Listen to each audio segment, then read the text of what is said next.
بسم اللہ الرحمن الرحیم۔ السلام علیکم زینب ٹی وی کے ناظرین، آج کے درس حدیث میں خوش آمدید۔ ناظرین اکرام، آج کے درس حدیث کا موضوع ہے ناپ تول میں کمی کرنے کی سزا۔ فرمان مصطفیٰ صلی اللہ علیہ وآلہ وسلم ہے، جب کوئی قوم ناپ تول میں کمی کرنے لگتی ہے تو ان سے روزی منقطع یعنی ختم کر دی جاتی ہے۔ موتا امام مالک۔ ناظرین اکرام، ناپ تول میں کمی کرنے والوں کے لیے انتہائی سخت وعید ہے۔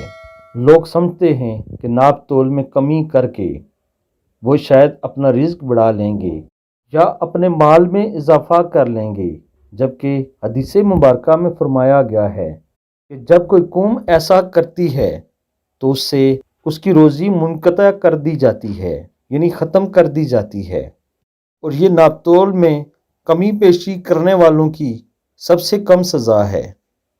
اس سے بڑی بڑی سزائیں بھی ہم سے پہلی قوموں پر آئی ہیں، جیسے حضرت شعیب علیہ السلام کی قوم پر۔